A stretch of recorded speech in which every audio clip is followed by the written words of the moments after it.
What is up, everybody? This is the NerdCave News, and I am one of your hosts, Zach Dykes, joined along by my brother from another mother, Yugi601. Welcome, Yugi, to the stream. How's it going, my man? Very good. Appreciate you guys all for having me again on the Nerd Cave News Network for the nerds like me. Always glad to have you, my man. I'm excited. We got an awesome show. We're doing a vertical and a horizontal stream tonight, so y'all gonna be able to get to see all that cool stuff. Amy says, Yuki, yo, what's up? Now we got awesome stuff, guys, because we're gonna be talking about a lot of cool things. Joe, welcome to the stream. Hope you're doing well. Marilyn, welcome to the stream. Hope you're feeling awesome tonight. Marilyn just had surgery, so hoping she is doing good and recovering. Guys, we got a great show this week in gaming. More layoffs are here at EA and PlayStation. A Star Wars game at Respawn has been canceled. Ubisoft is dropping all the Assassin's Creed news and much, much more. Guys, y'all let us know how you are doing down in the comments, because we're going to move to one of my favorite sections.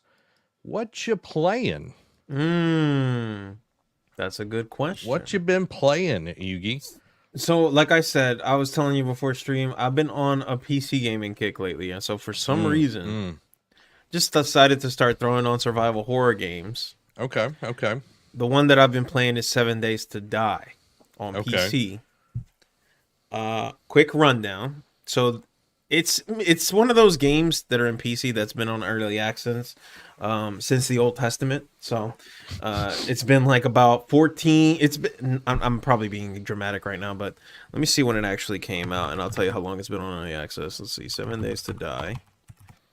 On PC, it came out on 2013. That's 11 years. Yeah, that's a while. That's a while, bro. Yeah. How they haven't been sued by somebody, I have no idea.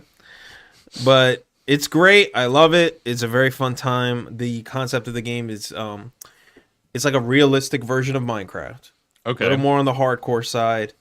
You got to eat, drink, have shelter, all that stuff, clothing, etc., etc. Great looting system, amazing environment. Every 7 days, though, you get attacked by a horde. Okay. Every 7th day. So once you hear that sound on the 7th day, all right, this is not the Sabbath. This is the unholy Sabbath. Right? Yeah. Every 7 days, you get attacked by a crazy horde, man. Not like, because typical zombies are like, a little sluggish. Sometimes they get a little feral. No, these things are like you'll see it, and they run like this, like that. Okay. And before you know it, they're in your face. Like, it's not a joke. Yeah, you need to be fortified and ready. So you could spend all 7 days just fortifying a house with like traps. Yeah. Barbed wire, spikes, doors, machine guns, turrets, just to get ready for that day. If you're underprepared, you ain't gonna make it. Well. It's not gonna go well. So I love jumping back into that game periodically because they update it. It looks really good, runs really well. I have a dinosaur computer, so it really is impressive that it even runs. So yeah, that's what I've been playing. For some reason, I just had a kick for it. Because I haven't streamed this week. I've been busy, but the little time that I had, I was like, I just kind of feel like playing something survival. So yeah. I'm a big survival horror kind of geek for that type of stuff. I like it. That sounds a lot of fun.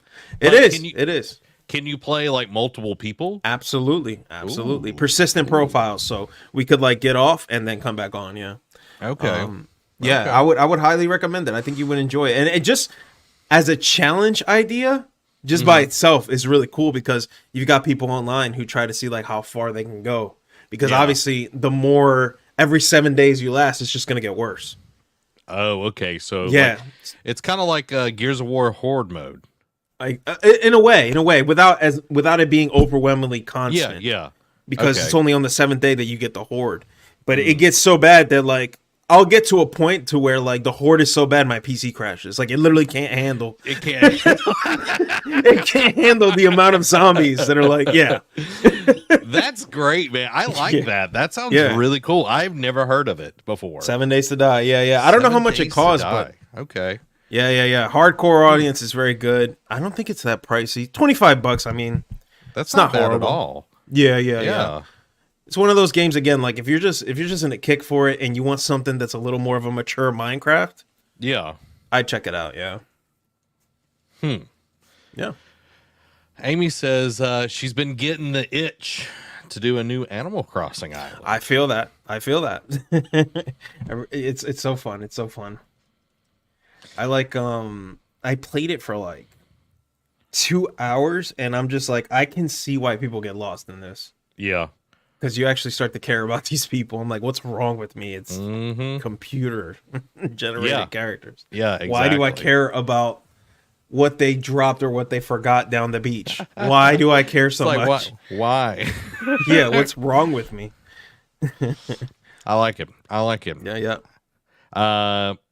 Joe says, I haven't got to play mini games. I did play Mario Party with the wife the other night. Gotta like that. Gotta dig some Mario Party. Yeah. Me and wifey do that too, man. That's the way to go.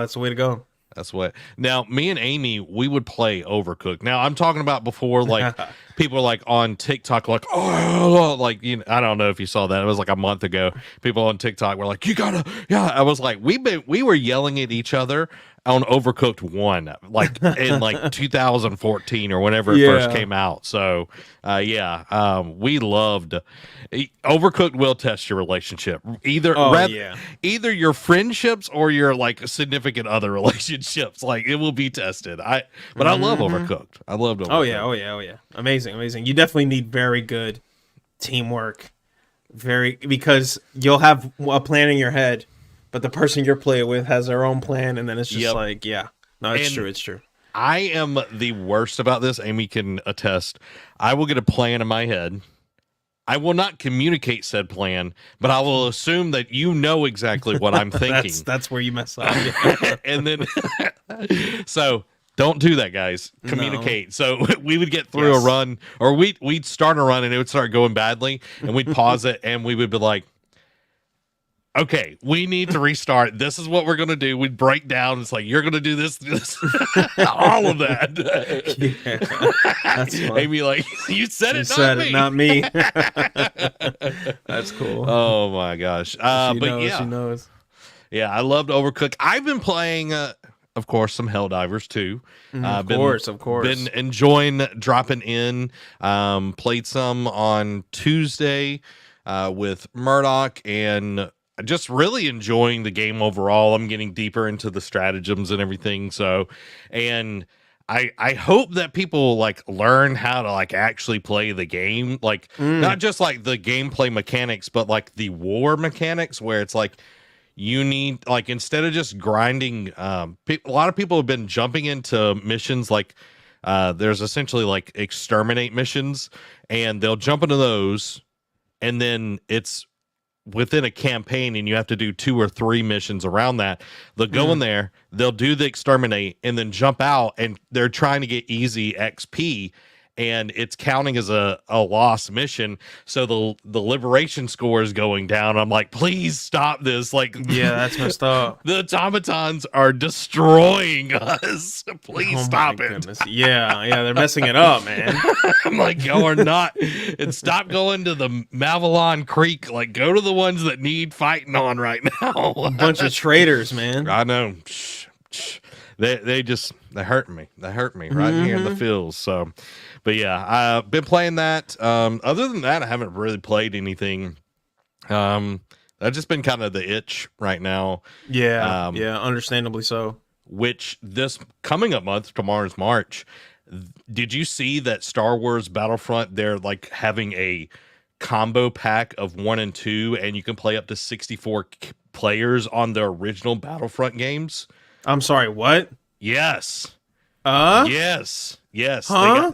That got announced last week. We're going to be getting Star Wars Battlefront, like the collection, and it's going to be 1 and 2. And the online mode, you can play 64 people on the original Battlefront games. Oh, you're not kidding. Oh, this is real. Yes, it's 100% real, dude. Oh, these servers are definitely going to break. Yeah. I was thinking, I was like, I don't think they're ready for the amount of people that are about to jump into this thing. Yeah. I mean, I'm assuming it's EA, right? So, I mean, I'm sure they're going to hopefully have the capacity. I think it's Aspire. No, I think it's Aspire Medium. Let's look. Battlefront. Yes, it's Aspire Media that's doing it. Okay. So I'm not sure who's running the servers for it, but it's going to be very, very interesting. Yeah. Very, very that's interesting. What I mean. Like, because I can already see it. Like, everyone who's on Helldivers 2 is going to go play that game that day. Exactly. You know?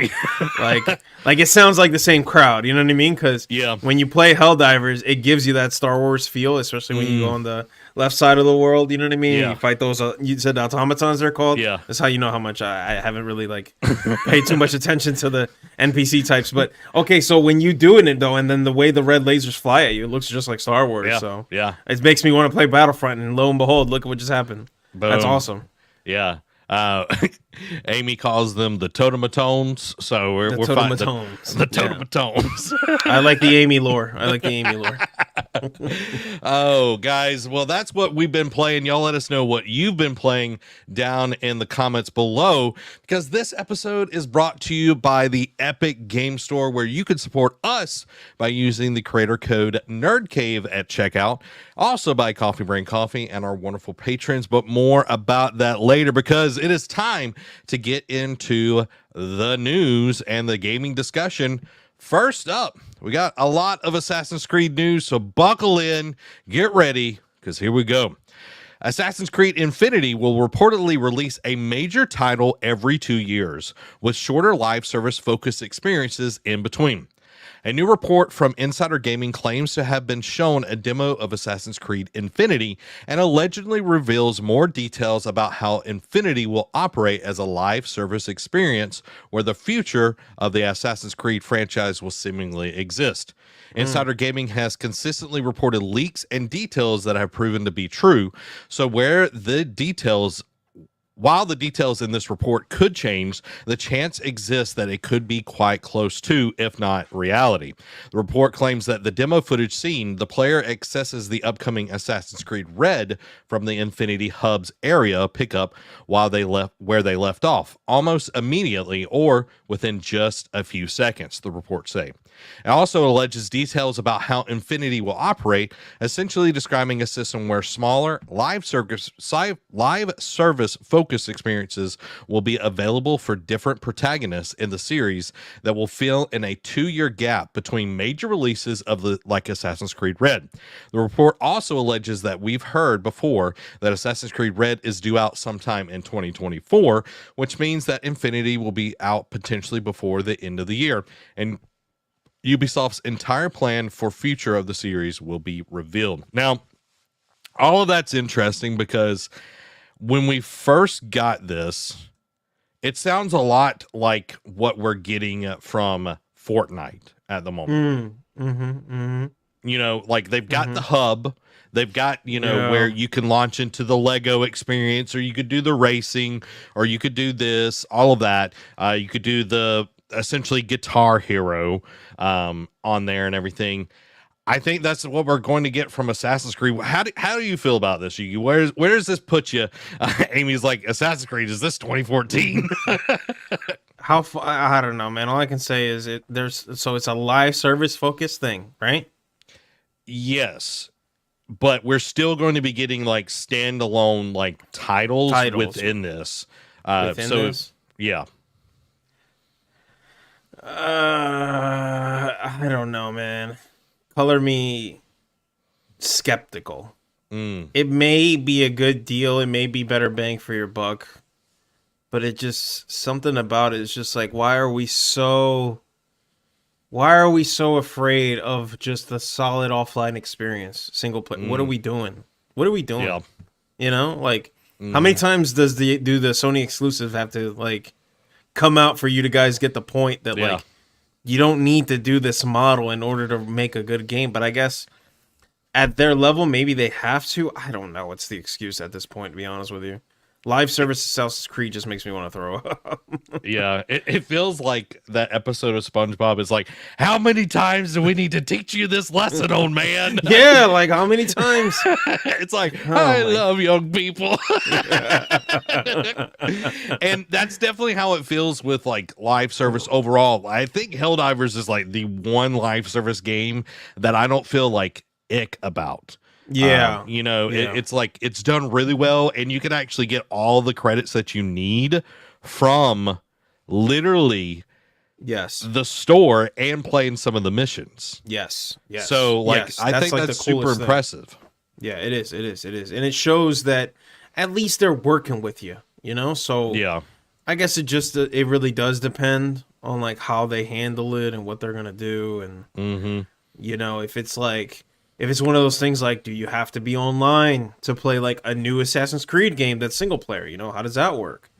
Are they going to have microtransactions included now that are like, that go across the different games, like, oh, if you buy something in this game, it'll cross over to this game. Like, yeah, kind of like what they're doing with COD. Like, I don't know. I'm not thrilled, but we'll see how they handle it. And I don't know. I'm super doubtful. Like, it just doesn't sound like that's the place for Assassin's Creed, some live service game. But if it's going to be a bunch of single player games, we'll see. I mean, I don't know. Yeah, I don't know. Yeah, it feels like they're just trying to shoehorn everything in, because like even with Fortnite, it's still a multiplayer game. It's been a multiplayer game the whole time. And Assassin's Creed's multiplayer hasn't been the best experience. Right. I remember Unity, they introduced where you could do some missions together. But before that, it was like, it just didn't work that well. It wasn't really thought of. It felt like it was like just shoehorned in and everything. So right. Only time will tell, guys. Y'all let us know. Drop your thoughts in the chat. We got more Assassin's Creed news. Rumor, Assassin's Creed codename Hex is the darkest Assassin's Creed game ever. Ubisoft's upcoming Assassin's Creed codename Hex will reportedly be the darkest entry in the long-running franchise to date, according to a new report by Insider Gaming. Not only will the game be the darkest Assassin's Creed game yet, but it will also reportedly feature a female protagonist known as Elsa, although Henderson claims that this is the character's current name and is subject to change. Assassin's Creed Syndicate and Assassin's Creed Chronicles China both featured a female protagonist. They didn't include Assassin's Creed Liberation, which was a great PS Vita game. Although in the case of the former, Evie shared the spotlight with her brother Jacob, with players able to switch between them. While on the subject of Assassin's Creed Hex, Henderson reports the game will be released in 2026, so it's still a couple of years away from release. Not much about the game has been confirmed yet, but it will reportedly take place during the European witch trials toward the end of the Holy Roman Empire. Toward the end of the Holy Roman Empire. So they're going for it. Yeah. I think story-wise, this sounds as interesting as we've gotten in a while for Assassin's Creed, because for the longest time, it just felt like it was like, okay, like Valhalla sounds cool, but I was like, I'm not moved by this. Like it didn't make me feel like I needed to play the game. Yeah. Yeah. And I'm glad. I mean, it sounds like they're going for it. I mean, I don't know why the hesitancy on tackling these subjects that are historic and are relevant, because that was the big appeal, I think, at the time when the first Assassin's Creed came out. They were like, oh yeah, this is like biblical times. Yeah, the Crusades and all of that. Right. I mean, maybe some folks might not like it, but I'm here for it, man. If they can do it right, I don't see why not. I think go for it. That you so much history there, so much material. Just use it. Yeah. So we'll see how they do. It sounds. I'm always weary when they say like this is the darkest game yet, because that seems to be the common marketing tactic. But hey, I mean, Yeah. from what I'm hearing, if it's about the witch trials, it could get pretty crazy. Yeah, like I think maybe you're a witch hunter. Right. You know what I mean? Like maybe you're a witch hunter. You're like think like back to the first one, like you played opposite of the Templars and everything. It would be an interesting twist to play on that opposite side where you are hunting witches or whatever. Right, it could also work really well, if you're, trying to protect people that are being blamed as, that are witches or whatever. I think that would be interesting as well. But there's a lot to play with there that, can be interesting because, again, we haven't got a really cool Assassin's Creed like thought process in a while. Black Flag was really cool playing as a pirate. 3 almost had an interesting thing, but like 3 is my least favorite Assassin's Creed. I think it's, in my opinion, the weakest one. Not past the other ones, the more recent ones. I did like Origins. I thought Origins was really good. Yeah, I heard it was really good, yeah. But guys, we're not done yet. We got some more Assassin's Creed news. Ubisoft reportedly has another Assassin's Creed remake in the work outside of Assassin's Creed 4 Black Flag. Leaker Tom Henderson has claimed that Ubisoft has another Assassin's Creed remake in development alongside the previously rumored Assassin's Creed 4 Black Flag remake known as Project Obsidian, which sounds really, really cool. It does. I'd already buy it right then and there. Speaking in an extensive report to Insider Gaming regarding the French publisher's plans for Assassin's Creed Infinity, Henderson mentioned a number of upcoming titles in the works, including another Assassin's Creed remake, which are all scheduled to release by the end of the decade. And when I heard that, when I started end of the decade, I was like, my God, we're getting old. We're getting old over here. You can't be messing with us anymore, guys. Just come on. That's literally all we know right now on this mysterious project. And at this point, Ubisoft has yet to confirm that Black Flag remake is even in development. However, a report last month claimed that the remake of 2013 swashbuckling title entered production in September of 2023, so we won't see that for a good while. If we have to hazard a guess at what other Assassin's Creed remake is in the works, I'd probably say Assassin's Creed 2 due to its popularity among fans. Also, the case for Black Flag. Although part of me would love to see the original game get a modern overhaul, which I would love that as well, because Assassin's Creed 1, it does not hold up. Like the mission type and everything, rough. Having to eavesdrop, having to pickpocket, like, it was. The story's cool, but the gameplay is not great. Holding up and everything. A little dated, yeah. Yeah. So, what are your thoughts on this, Yugi? So, I think when it comes to a remake of Black Flag, like, I'm okay with that. I do like the concept of it. I haven't played it, but I can't imagine a single person that didn't sing nothing but high praises for it. I didn't know it was that old. I actually forgot that it came out in 2013. Yeah, I forgot about that too. That's wow, because it feels like why does it feel? I guess it's because like how relevant it is. You know what I mean? Like how well spoken of it is, and it's still in like the talking circles. That it feels like it was a lot more recent at that, but 2013, I mean, that is pretty old. So, yeah, bringing it to a potentially newer audience, I'm okay with that. And considering that I haven't played it, I mean, I'm looking forward to seeing what they do. Hopefully, it's actually a good remake, and it's not like something like I know some people had a big problem with, like for example, like the Spider-Man 1 remake, or it's not even like a remake; it was a remaster. Yeah. So I know there's a difference between a remake and a remaster. So, you know what I mean? Hopefully they keep everything close to the same, improve the graphics, and, maybe get a brand new experience that, people are really excited for, because apparently you can control the ship and everything. Is that correct? From what I remember, like actual fights on the sea? Dude, it was so good. So good. Okay. Getting that would be great. And like, because Assassin's Creed 2 like spawned like 3 other games or 2 or 3 Brotherhood, Bloodlines. Okay, 2 other games those were really good as well. So I know they put out a collection like 4 or 5 years ago, and it was trash. Like utter, like it was just a cash grab type deal. So getting like a actual remake would be dope. So only time will tell, but I can't wait to play some more Black Flag if we actually get it, because that would be so sweet. Because yeah, I'm okay with that. Because again, like, now that I haven't played it, it's like, okay, I got something to look forward to, and maybe getting a brand new experience that I can share with other people, you know? Because at this point, like, again, 2013, wow, I didn't know it was that old. That's quite some time. Brotherhood and Revelation isn't there Assassin's Creed Bloodlines?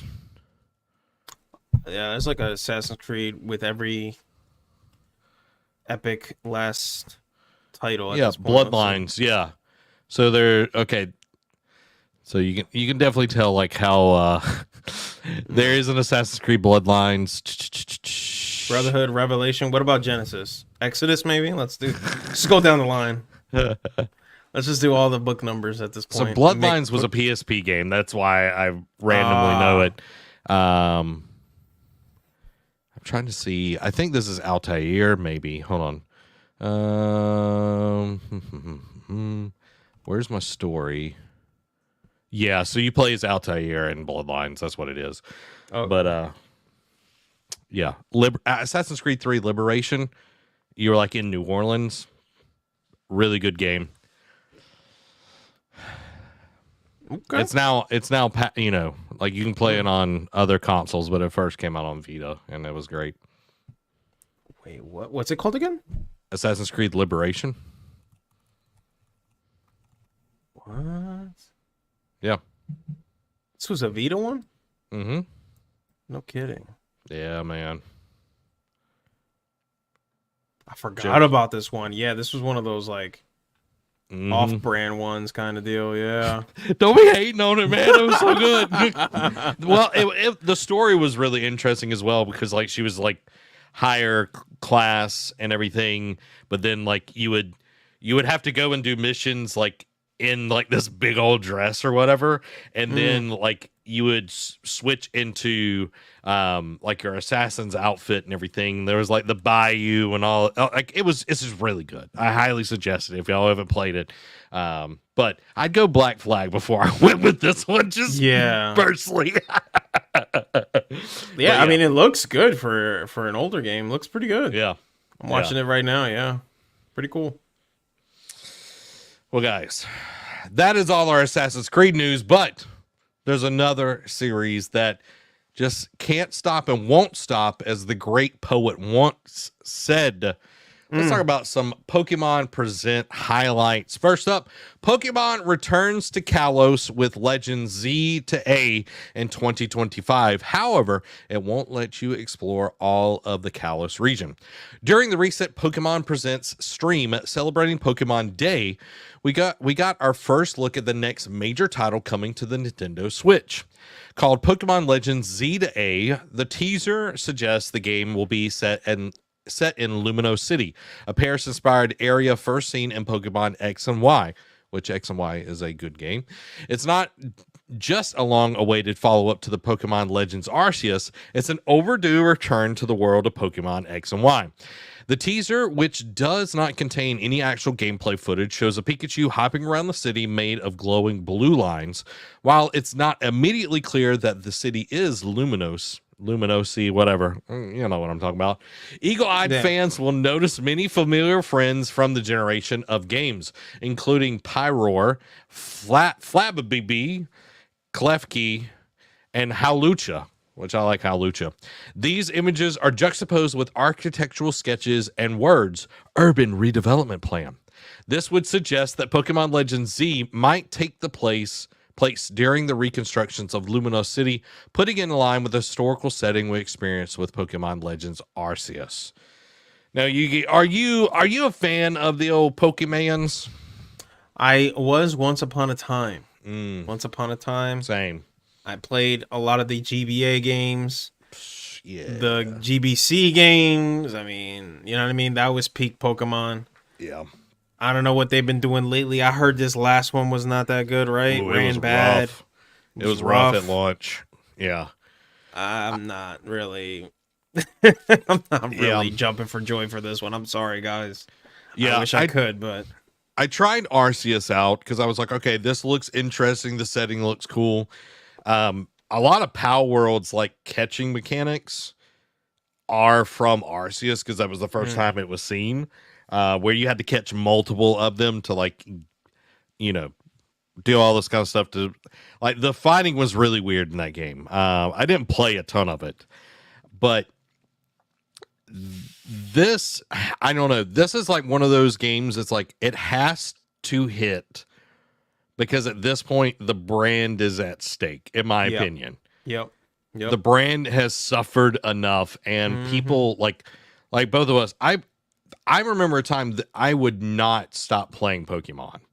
Like I was hardcore, and now it's like a new Pokemon game comes out. I'm like, it's like I wish I could feel like I'm playing Yellow again. Which Let's Go Pikachu was pretty much Yellow, redone or whatever, and Let's Go Eevee was pretty much the same game, but. This doesn't move the needle for me at all. This is not for me. I don't know what this development team needs to do. They need to have a sit down and rediscover that love for Pokemon or something, because this needs soul. Like it lost its soul. It lost its appeal. I guess you can only have like your favorite dish so many times. At some point, you're going to want to try something else. So I don't know what they're going to do. True. But again, like ever since I played Nexomon, which is another one of those like Pokemon knockoff games, I'll tell you what, man, like that felt like the Pokemon games that I know perfected. Why would I spend, potentially 60, 70, 50 bucks, whatever this is going to be, on something that I know is not going to have that soul, not going to have that quality of life changes that I'm used to from, other games. I don't know. We'll see. Like I got to switch. So I am open-minded. It's like, it's sad. Like I got to switch and I'm like, man, I really want to play something. I'm glad you said it's called Let's Go Pikachu. Yeah. Let's Go Pikachu. Apparently that's pretty similar to what we know.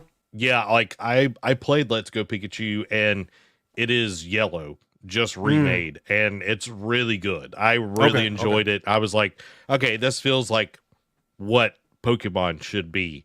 And it's not just like there's more Pokemon. It's just like it just feels like there's too much to do in these new games that there's not depth in them. And I think that's the biggest problem.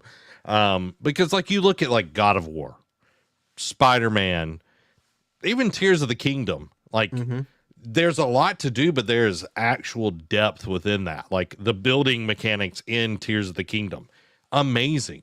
And it's like if we got a Pokemon game that was on the level of Tears of the Kingdom, like the quality of that game, like anything that's actually put out by Nintendo is amazing. Like the quality is so high, and it would be so nice to actually get a Pokemon game on that's same similar quality. Yeah. 100%. 100%. That's what I mean. Like it's a shame that I can't be as excited as I'd like to be, but yeah, there's beauty in the simplicity, and I think that's something that I wish they would like understand, but that's me talking.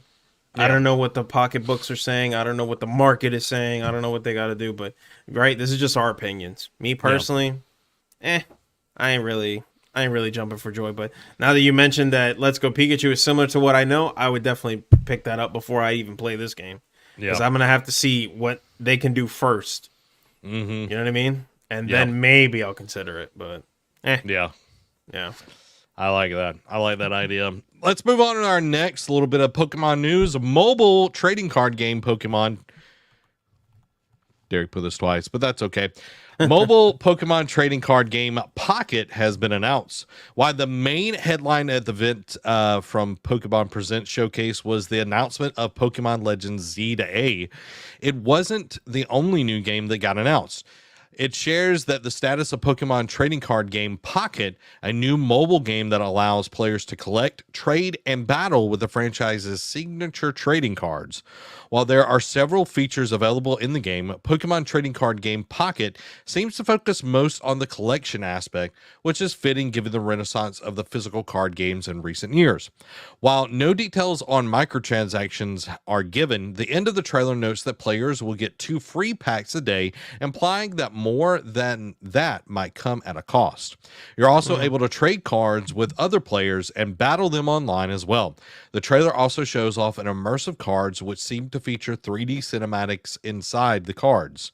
The app is being developed by DNA, best known for their work on the Pokemon Masters, and is due out sometime later this year. Were you a big Pokemon card? Are you just... So I love card games in general. I'll play all of them. For some reason, this is not the one that I've tried. So if they can make this pretty enough and mainstream enough, I will definitely check it out. I love Magic. I love Yu-Gi-Oh! I love... A big one for me is Marvel Champions. Okay. I can play card games to death. I mean, oh my goodness, what's it called? That famous... Legendary. The board card game kind of thing. Love it. What's another one? Ascension. Man, I'm getting real dorky now, dude. You gotta bear with me. You good, bro? Because all my board games are right behind me, man. Let me see. Where is my Ascension? I'm gonna have to kill someone if I can't find it. Amazing. I love card games. So if they can really, if they can sell this to me, yeah, I'd absolutely check it out. That's probably the only one that I haven't played. Okay. Yeah. I collected the cards. I didn't ever really get into the playing of Pokemon cards just because like the aspect of playing them, like you had to draw energy cards as well. And you would have to expend those. So was it just like that part always was like, I was like, yeah. You know what I mean? That's like something that Magic has where like you can have a game where you draw nothing, basically that game's form of energy. If you don't draw any of those energy or mana, they call it. Yeah. You're screwed the whole game. You're just sitting there, looking at your opponent thinking he or she is cute the whole time while they get to just do whatever they want, So I get that. Whereas with Yu-Gi-Oh, like, hey, as soon as you got it, you can play it. You know what I mean? Typically. Yeah. But yeah, I'm with you there. So we'll see. Like, if they can make a good tutorial, apparently, like you said, they're focusing more on the collection aspect. If they can make it look real pretty, and it's not super predatory because unfortunately, we got to be honest, these Japanese companies. With the gacha games, man, they will milk you. They will milk you. So if it's got fair, monetization to where it's not like egregious, I'll definitely give it a chance. I mean, why not? It's an introduction to a game that it's one of the few, for some reason, card games that I actually haven't tried. So and I'm assuming it's going to be free. So why not at least check it out, right? Yeah. Why not? Yeah. To Joe's point, it does remind me a lot of Marvel Snap. Snap, there you go. I played that, yeah, loved Marvel Snap, and the monetization of Marvel Snap was actually like really fair. I never even spent any money on it, and if this toes that line where it's like, okay, we're not getting predatory feelings. It's like we're collecting cards. The battle system is fun. Because that was one of the coolest parts of Marvel Snap. It felt like, I'm learning a new kind of deck to build. It's like, okay, I've got my, my draw deck. I've got my, sacrifice deck. Like I can run like different like things or whatever. And it's like having that with Pokemon. And it's like, okay, start with the original, start with the original 150. You're going to get so many people that 100%. Love the original 150. I don't know any of these new people, new Pokemon. You know what I mean? Yeah, I'm excited to at least try it out. So that's what I mean. Like if they can really nail this down, this could be something very huge, something very exciting. And it's just like you said, like they know me, they know us, they know their market. I would hope that they know their market because, like you said, they throw the first gen Pokemon in there. I'm all up in that. You know what I mean? Everyone's going to be, especially if they can tap into that same absolute craze mania that they tapped into with the Charizard. Yeah. That was like a phenomenon, dude. Mm-hmm. Was it especially during COVID, right? Yeah. People were just going crazy for Charizard. Yeah. Imagine that digitally. I mean, forget about it. Yeah. I'm like I literally have like one of the original Charizards. It's not one of the, the expensive ones, but it's like I had a foil Charizard from like one of the original sets, not the, the Holy Grail kind. Yeah, I'm just like, yeah. I'm like, It's like, hey, Logan, Paul, do you want yeah, man. Yeah. It was ridiculous the type of bread people were making from that because, it was a whole craze. So again, it'd be cool to see that. It's nice to be excited about something. So we'll see. Hopefully they get it right, and at least everyone will check it out, and there will be, and there's another competitor to the other games out there like Marvel Snap. Marvel Snap is so good. I love its simplicity and the way that the cards look and how you fuse them. It's nice. It's nice. Yeah, and like them getting better as you play, they level up, and that's what I meant. Look. Yeah. Yep. I love it's that. Really pretty. That game's very pretty. Yeah. Guys, if you're looking for something that's really pretty, a good cup of Joe. Very pretty in the morning. You need that little pick me up. Guys, we got some Coffee Brand coffee here. Exceptional coffee. With no gimmicks and no politics. And they have over 4,000 verified views, and most of those have been 5 out of 5. They got 12 coffee blends, 12 organic teas, and 3 hot cocoa flavors to keep you warm during them cold, chilly nights. And for convenience, they have cold brew and K-Cups available, so you pop that in your Keurig, go on outside, sit on your back porch. As it's cold outside, it's not really cold here anymore, but as it's cold outside, you can warm yourself up, guys. They've got awesome blends from marshmallow hot cocoa to medium roast to some chai tea. But the one that always catches my eye and it just makes my mouth water, the blueberry cobbler flavored coffee. Sounds delicious. Now, the thing that stands out to me about Coffee Brand coffee, it ain't sitting on the shelf like Folgers. Y'all know what I mean? It ain't getting all stale. When you order it, it's fresh. They're going to roast it right then and there to order. So it's going to be the highest quality. So get you some Coffee Brand coffee and elevate your coffee experience. Use code NerdCave at checkout or the link in the description below to get 5% off your order today. Amy says, hot piping coffee. Can't go wrong. That was the name of my barista quartet group that I had.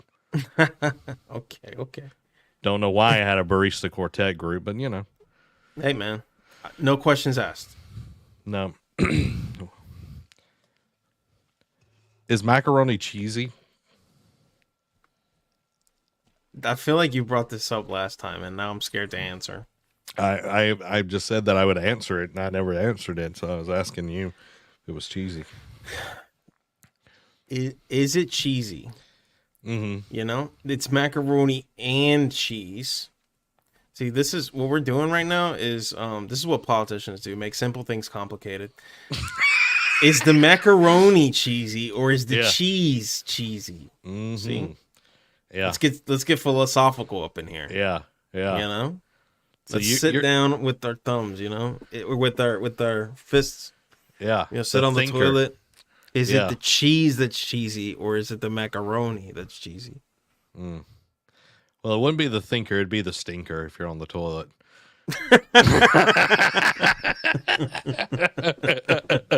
Fair. Guys, let's talk about the state of EA because my gosh, EA, I don't know what you're doing out there. EA to lay off around 670 workers, sunsetting games, and moving away from future licensed IP. Electronic Arts has announced that it too is undergoing mass layoffs with plans to let go 5% of its total global staff, roughly 670 individuals. In a note today sent to staff, CEO Andrew Wilson said that EA is reacting to accelerating industry transformation where players' needs and motivations have changed significantly. Crucially, EA also said it's moving away from the development of future licensed IP. EA currently has several confirmed Star Wars and Marvel games in development, including a third Jedi game, Black Panther, and Iron Man. According to Wilson, EA will double down on owned IP, sports, and massive online communities. While Wilson also did not provide details on which games would be sunset, EA already announced it would be shuttering 2 mobile games, F1 Mobile Racing and MLB Tap Sports. This greater focus allows us to drive creativity, accelerate innovation, and double down on our biggest opportunities, including our own IP, sports, and massive online communities, to deliver entertainment to players that want today and tomorrow. Lastly, we are streamlining our company, operating to deliver deeper, more connecting experiences for fans everywhere that build community, shape culture, and grow fandom, Wilson wrote. IGN understands that these layoffs will impact a number of teams across EA, largely affecting support teams. While some developers will also be impacted, EA largely hopes to move them off to cancel projects and onto other teams, which is nice. It's not, they're not getting rid of developers as much. Per Wilson, these changes are already being communicated and will largely be completed by early next quarter. I understand this will create uncertainty and be challenging for many who have worked with such dedication and passion and have made important contributions to the company. While not every team will be impacted, this is the hardest part of these changes, and we deeply considered every option to try and limit impacts to our teams. Our primary goal is to provide the team members with opportunities to find new roles, paths to transition onto other projects. Where that's not possible, we will support and work with each colleague with the utmost attention, care, and respect. So we've seen a ton of layoffs over last year. This year's already been a ton of layoffs and everything. And if y'all want to read the whole email that Andrew Wilson sent out, y'all can go look that over on IGN. I'm not going to read all of that to y'all. But what this is bringing to me, we're approaching like 8,000 people just in January and February. Like 2,000 away from the 10,000 got laid off last year as a whole. So we're already in this trajectory. I feel like companies got so used to making money hand over fist, constantly growing. The shareholders got used to that because during COVID, guess what? People are inside. What are they doing? They're playing games. They're buying stuff. The government's giving out free money. So people are just blowing money like it's going out of style. And these companies got used to that. Yeah. And now they're artificially creating that kind of turnover. And last year, all of these companies that are laying people off saw increases even last year. So it's not that they're not making more money. They're just trying to artificially look like they're, increasing by 20, 30%, 40, 50 every year. Fortnite's making money hand over fist. Activision is making money hand over fist. Microsoft, we're going to talk about PlayStation. Like, they're making tons of money. But they're like, oh, we gotta let people go. We gotta let people go because we've got to, have our. And yes, I understand that stakeholders are putting money into this and they want to return. But my gosh, at some point, you're going to fire everybody and you're not going to have anybody to make you games. Right. Yeah, I don't know, man. It's super frustrating. It's like I would have rather heard 20 other different things from this company that they know they have the potential for than everything that I just heard. You know what I mean? Like, yeah, it's just, it's annoying. Like, okay. But I'm putting aside the layoffs right now because obviously nobody's happy about that. Yeah. And like you said, they're artificially trying to offset the loss by doing that. And that's pretty obvious. Who asked for a Black Panther or Iron Man game? Marvel. Like, I don't know at this point. But if you go anywhere and you ask for Titanfall 3, everyone's like, yes. Then you see that how they're handling Respawn Entertainment and how, they've got the director of Titanfall still there, but they got him making something that isn't Titanfall. And it's like, you see? like you guys are kind of doing it to yourself. So I don't know. It sucks, but they are making good stuff. You know what I mean? Respawn is definitely carrying them. Heavy, right? Like that's the only saving grace. If they didn't have Respawn, I wouldn't care. I couldn't care less. Yeah. So we're gonna have to see what they pull up with, but I don't know who's asking for these other ones. Like, I don't know. It's just more frustrating decisions by EA. Don't even get me started on their sports games. Let's not do that this podcast. Well, that's what I was about to move to was because they're, Amy said corporate greed. I 100% agree. But they literally said we're going to focus on our personal IP and sports games. And we are soon to get a new college football game, which I'm curious to see how that goes, if it will be good. But Madden, it feels and looks the same every year. Like there's nothing new. Like they used to be making cool new innovations for Madden, but man, it's felt the same for the last 10 years with just a little bit better graphics, each time it comes out or whatever. They got new songs on there. That's about it. New roster updates. But they make so much money off of these Ultimate Team microtransactions.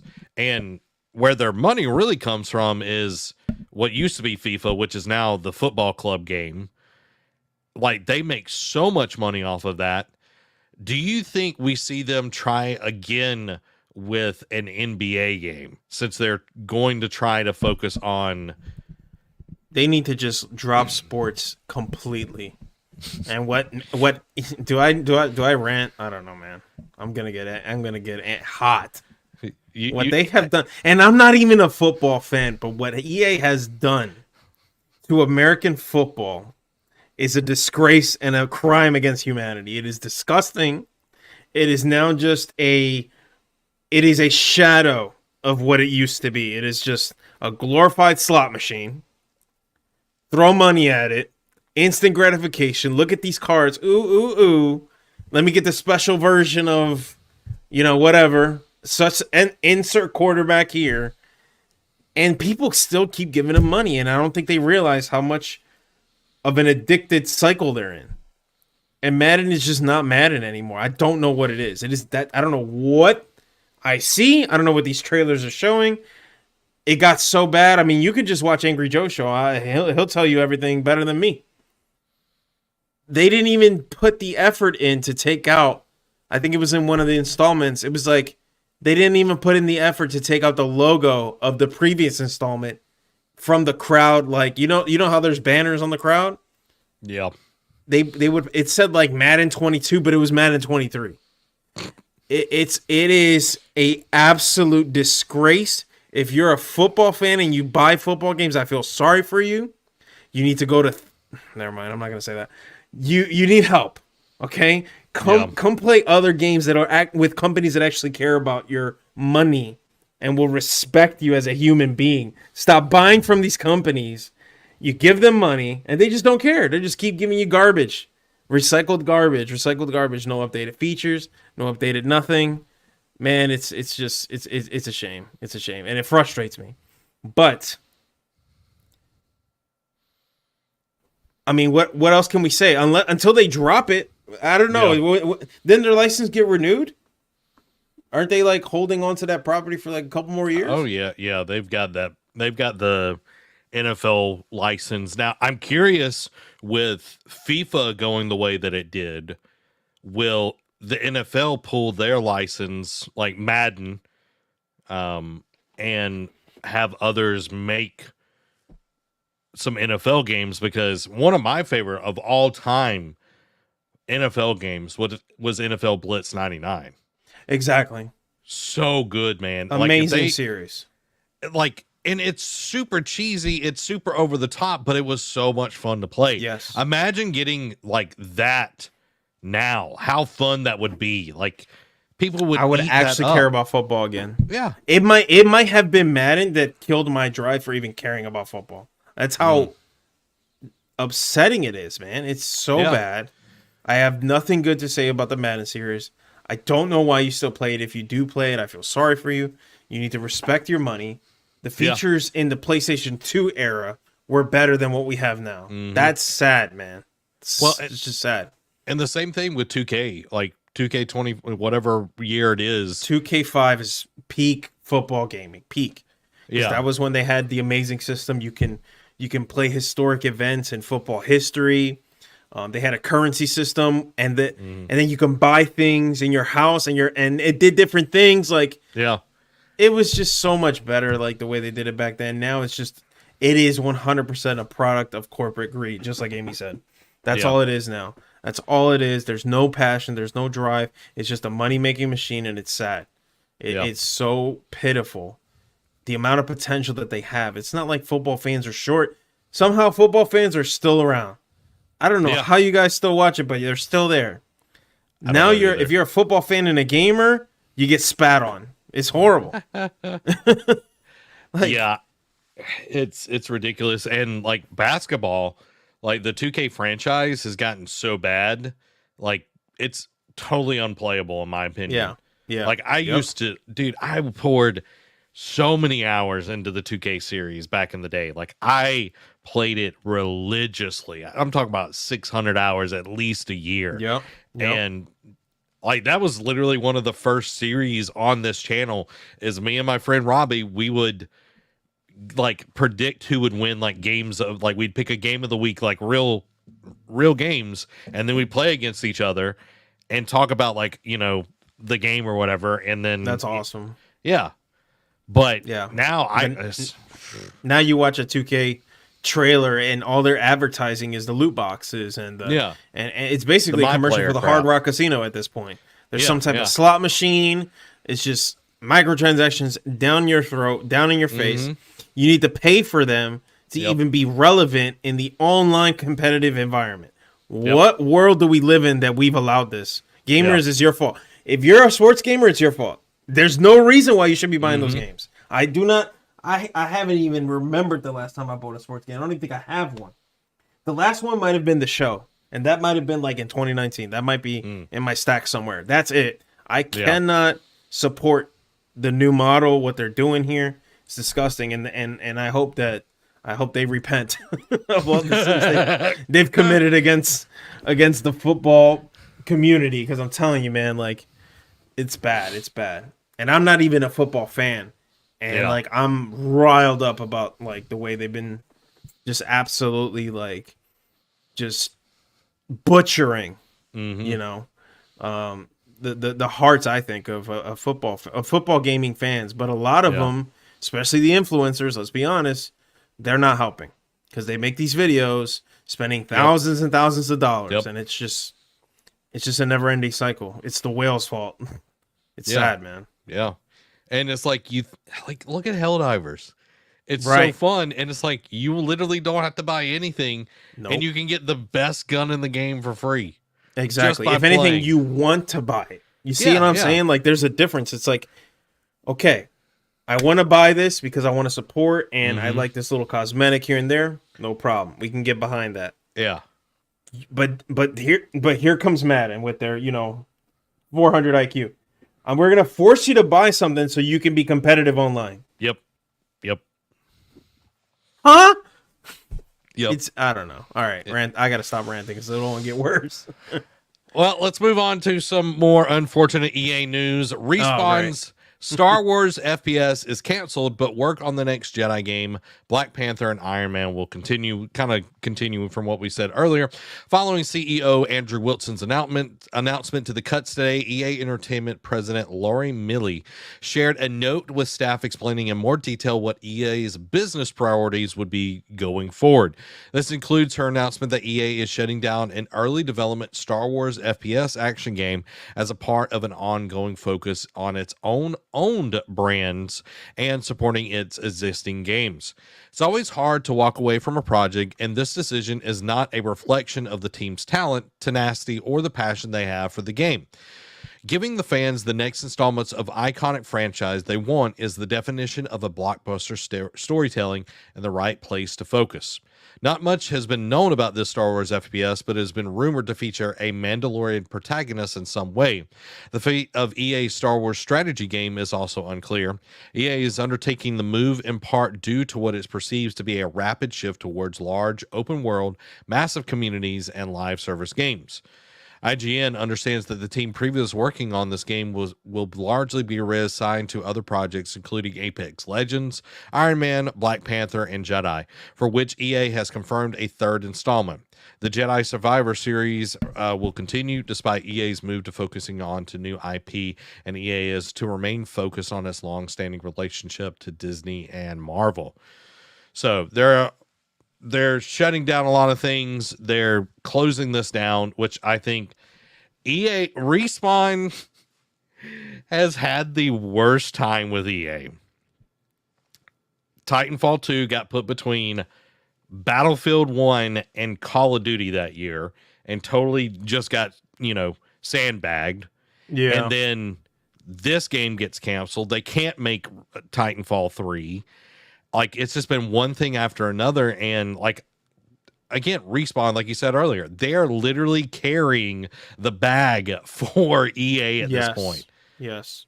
It's like the only thing limiting Respawn is EA. Mm-hmm. That's crazy to think because they already make such amazing work. Imagine if they just take the chains off, man, and just let them really cook the amount of, quality they can make. But the corporatism is it shows because it's not Respawn. Respawn does their thing. They cook. They know how to make good games. No problems there. You can see the passion. You can see the drive. But I don't know. Yeah, again, I don't know who asked for those other two games. I don't know anyone who's excited about those two games so far. I'm sure it'll be great games. I'm sure. But would I have rather had something like Republic Commando? Absolutely. I would have rather had something like that. You know what I mean? That's such a good game.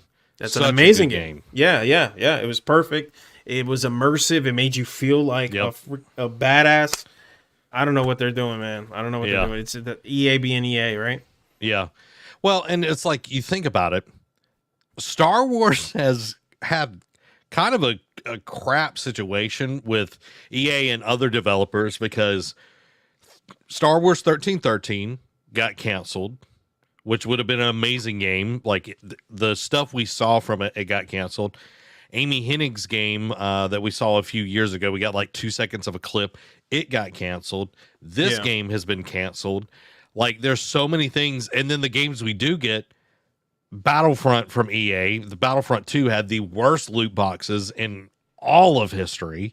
Was literally pay to win and has the record of the most downvoted comment in all of Reddit history. So it's we get this, but then it's Iron Man and Black Panther. Black Panther's supposed to be this big open world game, and it's who's, like you said, who's asking for this? And this is not the Black Panther game we're getting that has Captain America and is set World War II kind of side of things. This is a totally different game. And I don't even know anything about the Iron Man game. It's you're going to probably make him look like Robert Downey Jr. and that's about all you're going to do. And it's I don't know, dude. It makes me wonder what is going to go on here. Yeah. And then, right. Didn't they do that with another game where they put Iron Man in it and then they tried so hard to just make him more like Robert Downey Jr.? What game am I thinking That was Marvel Avengers. Yeah. I don't know. They're trying to grasp something that I think a lot of us are okay to move on from. Yeah. Me personally, I don't know. Yeah. I don't know if you feel the same way, but I'm done with the MCU. I don't care anything about it at this point. It's let's move on. Let's do something else. Because the time has passed at this point. Absolutely. Yeah. I think it's okay to move on. Yeah. So let's jump into our last EA story. EA shuttering Ridgeline Games with some of the developers moving to Ripple Effect to continue work on Battlefield. EA is shuttering Ridgeline Games, the studio co-founded by former Halo developer Marcus Leto, and has been was tasked with developing the narrative campaign in the next Battlefield. The closure follows word that Leto's departure earlier this week and coincides there we go, with a broader reconstruction plan, according to what we were talking about earlier. In an internal note, EA president said that Criterion producer Danny Isaac and studio head of creative Darren White will replace Leto to continue work on the planned narrative campaign, with some members of Ridgeline Games joining Ripple Effect to continue work on the Battlefield. DICE, Criterion, and Ripple Effect are all currently working on the next Battlefield, which has been confirmed but not fully revealed. The closure is an abrupt end for Ridgeline Games, which was established in 2022. Man, that's really soon. To work on the campaign led by Leto. Leto is a Bungie veteran whose portfolio includes serving as the director of Halo Reach, which is a great game. He joined EA in the wake of criticism over Battlefield 2042's lack of single-player narrative campaign. Leto's recent departure from EA on what he says was my own accord, with EA calling it a personal decision. I don't think it was a personal decision. I think it was like, hey, we're about to close your studio. And he's like, I'm out of here. I'm not going to be here when, the house of cards crumbles. Yeah, pretty much. Which I don't blame him. No. It's exciting to see that they got the creative director for Halo Reach. We'll see what they really end up doing with that, though. Yeah. It's, okay. Got you. Yeah, so I don't know. Battlefield has been struggling for a while, and, 2042 was, the writing was on the wall. As soon as I saw it, I was like, this is going to be a crap game. This is not going to go well. I know that they've tried to improve it and everything, but I knew, just the way it looked, it was like, yeah, this ain't going to go well. And, when it first came out, man, it was so bad. I played it a little post-launch, I want to say 8 months post-launch. It's great now, but it's it's a shame that the damage was already done, so. Yeah. I'm telling you, man, especially when it comes to that kind of game, a game like that comes once every so often, still has a very loyal, dedicated, loving fan base. Yep. You gotta hit at launch, man. They gotta start hitting these launches, dude. Yeah. They keep missing, and that's what's crumbling the reputation. Yeah. Yeah. There's no excuse for it in this day and age, It's do whatever you need to, do as many alphas, betas, whatever it is to get your launch right, because once it's there, it's done. I know Helldivers had, some server issues, but it was that's a small team. Yeah. They had an excuse. Yeah. Yeah. And everybody was empathetic. That's what, sympathetic to that idea. Company like that, man, you got to stop playing. And the thing is, you know who did it smart? We should call it. I think it was when Modern Warfare first came out, when they remade it, made it a little more modern. The way they marketed it, the way they released betas little by little. They got the influencers involved. Hey, this is the 2v2 mode. Let's just show this off first. And they kind of built to it. That's what they got to start doing, man. Stop being afraid of, like you said, doing these beta tests just little by little. You know what I mean? Let everybody know, look, this is a beta test. I don't know why they're just, it's like they know what to do, but they refuse to do it. And it's probably, like you said, costs. It's cheaper to just drop it and then fix it after, right?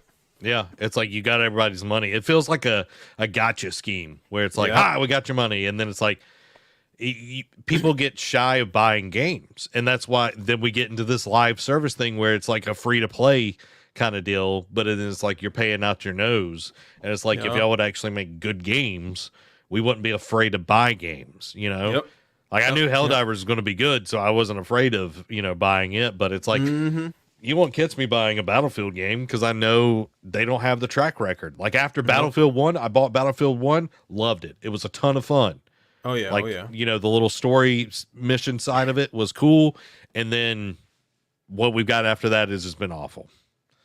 So, yeah, I don't expect much from this, but time will tell, man. They're gonna have to, they're gonna have to do a lot to even do that. But again, how much heartache is too much heartache. You know what I mean? At what point do you kind of just? Because again, like, do you remember the BattleBit hype? It was a Battlefield-like game. Looks like Minecraft. Everything's fully destructible. Okay. It was very, very popular. It like blew up. And the biggest prevailing narrative when that happened, let me see when it came out. It came out, I think, last year, middle of the year. Let me see. BattleBit Remastered came out. Let me see. Okay, so 2013. I'm not getting a specific date. Let me see if I can get a specific date. June 15th. Okay. This game came out the first 2 months when it came out. The biggest prevailing narrative. Yeah, look, 1.8 million copies sold in the first 2 weeks of its release. Yeah. The reason why this game, right,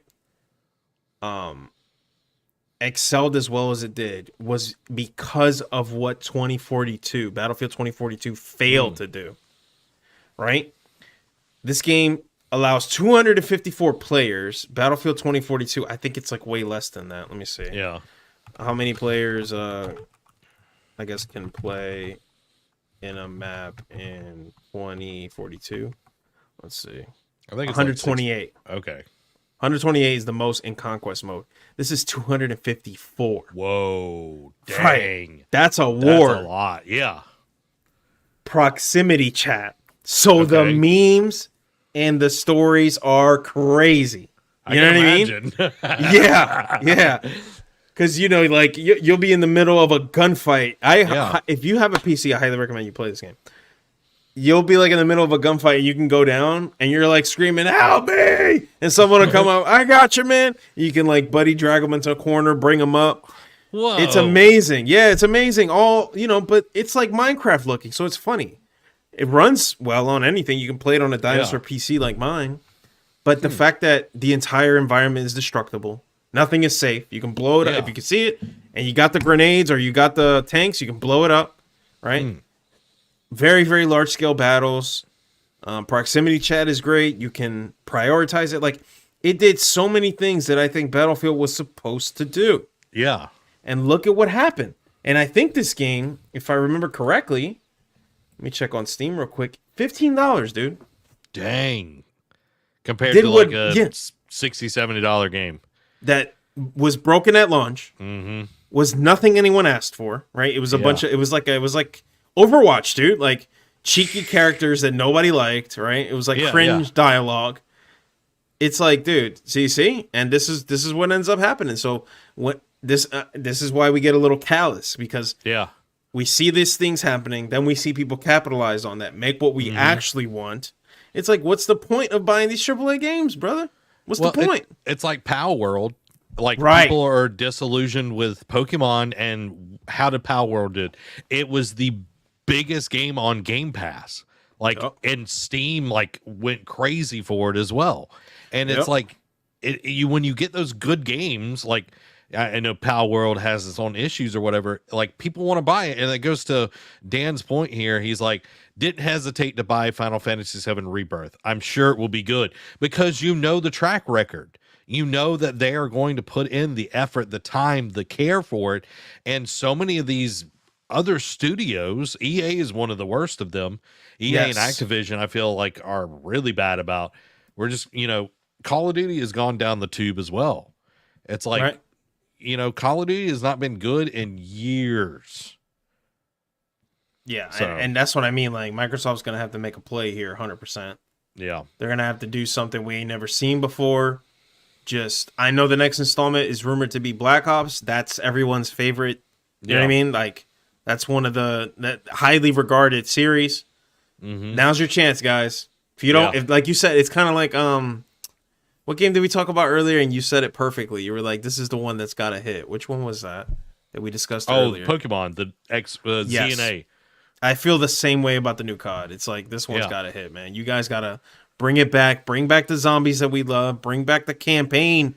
Black Ops campaign. Criminally, like, oh my God. Underappreciated, you know? Yeah. Like, the first one's campaign, oh my gosh. Like, and the second one was good as well. Like, they were mind benders, and I love that. Like, it wasn't so straightforward. Like, I remember, you know, Modern Warfare like had a really interesting ending with the general and all of that, but it's like Black Ops had that, the numbers and all of this, it reminds me of like, Boxcar 13, whatever, like with the Winter Soldier, like the activation for that person or whatever, like super cool.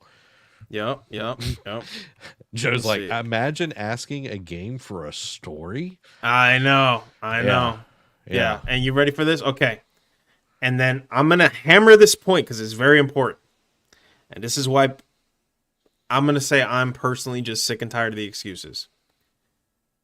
Again, BattleBit remastered, right? 250 for, players on a map. Yeah. Proximity chat's got all the features that everyone's been asking for from previous, Battlefield installments, right? Destructible environments, better vehicles, better teamwork, loadouts, good loadouts for your guns, good classes for your characters. 3 people, Zach. 3 made this game. 3! Holy moly. 3! Wow. Not 300 or more that these companies have. 3. That game, right? 1.8, do the math. 1.8 million copies sold for $15. You do the math. Come on, EA, you got to stop playing, bruh. Yeah. You got to stop playing. Yeah. 3 people. That's crazy. No excuses. It's no excuses, and it's like they weren't getting paid to do that originally. Nope. There was a passion project, and then it turned into something. A multi-million-dollar profit. Yeah. Only a 3-way split. That's an easy. Hey, I'll take a piece of that pie any day, brother. Yeah. I'd definitely take that split any day. Yeah, that's I just did the math a little bit. Almost $9 million a pop. There you go. Just probably doing something that they were doing after work. Yeah. You know what I mean? Like, come on, man. Come on. Yeah. I think they are, Dan. I think they're sitting pretty right now. A little bit. They're doing all right. You see? And, it's like with that money, even if you took a percentage of that, put it back into the company, you're able to hire more developers to develop new things for the game.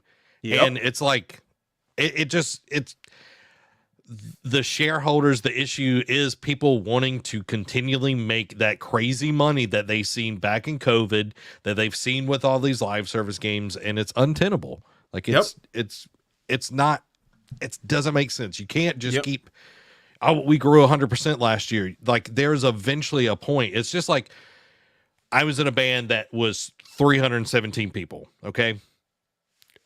Big band, loud. And every year we would have like 27 high school bands join us for band day. Okay. Right. But there's a point where you can only get so loud. And then you have to start adding thousands of people on top of that to be able to get only a few more decibels out of it. There just becomes a point where there's diminishing returns. And that's where we're at in gaming. It's not that they aren't making money. They're just not making double, triple, quadruple of what they think they should be making. So, right. I wish we were done talking about that, but let's go to the PlayStation news, guys. Yes.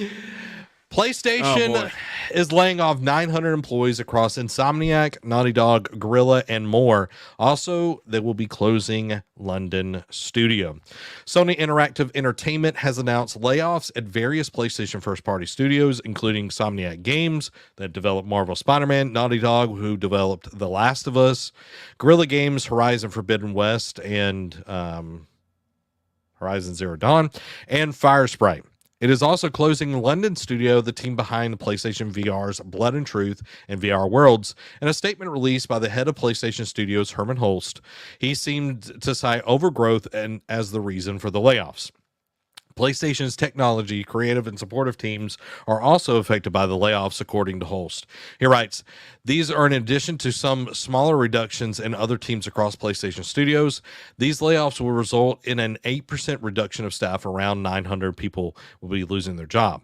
Our goal at PlayStation Studios has been to make some of the best games for PlayStation fans, and our global community of studios represents some of the most creative and talented teams within the gaming industry. PlayStation 5 is in its fourth year, and we're at the stage where we need to step back and look at what our business needs. At the same time, our industry has experienced continuing and fundamental change, which affects how we all create and play games. Delivering the immersive, narrative-driven stories that PlayStation Studios is known for at the quality bar that we aspire to requires a reevaluation of how we operate. Delivering and sustaining social online experiences, allowing PlayStation gamers to explore our worlds in a different way, as well as launching games on additional devices such as PC and mobile, requires a different approach and different resources. To take on these challenges, PlayStation Studios had to grow. He continues stating the growth itself is not an ambition, likely alluding to overgrowth within the PlayStation Studios as a reason for today's layoffs. Hull says PlayStation has looked at studios and portfolios to evaluate projects in various stages of development and has decided that some of these projects will not move forward.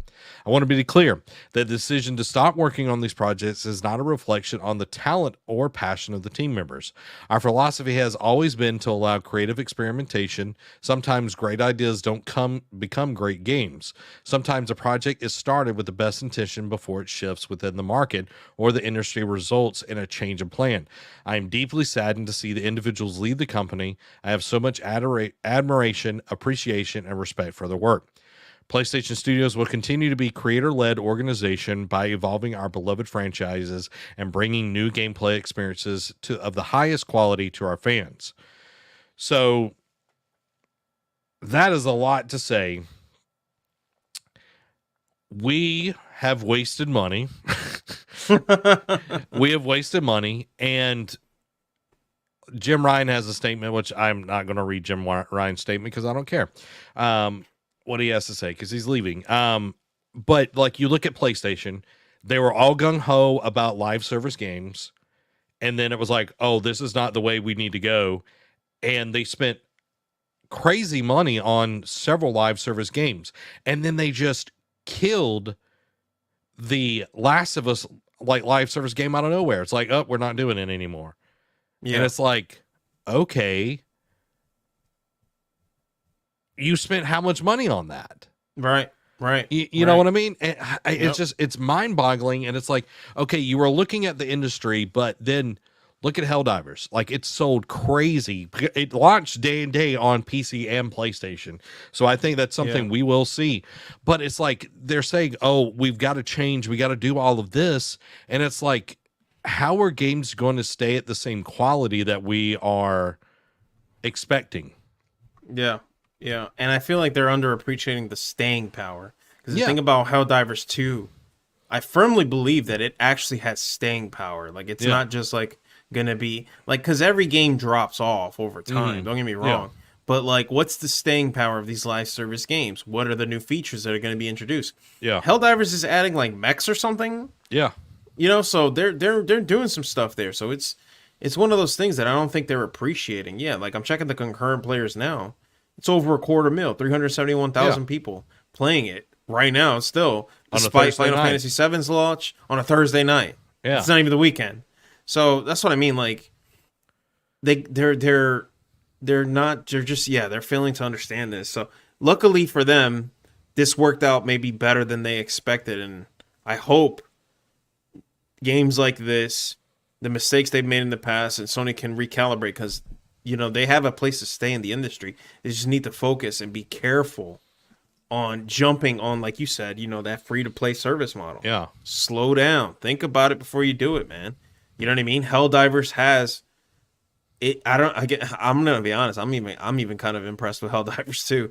I knew it was gonna be good. I didn't know it was gonna blow up the way it did. But I think it's because it has something unique that you don't see. In a lot of co-op games, especially out there.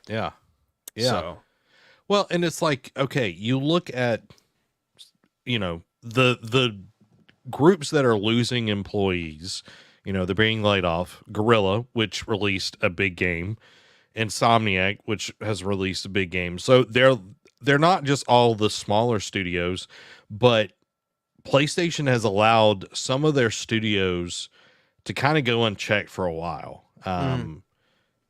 Media Molecule is one of the notorious ones. They're the ones that made Dreams, and they took over 10 years to do it.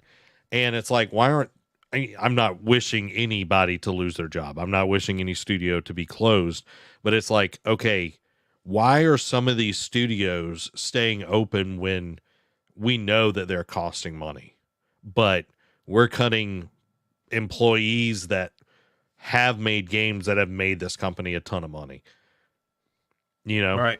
And it's like, and it's like we're bringing down the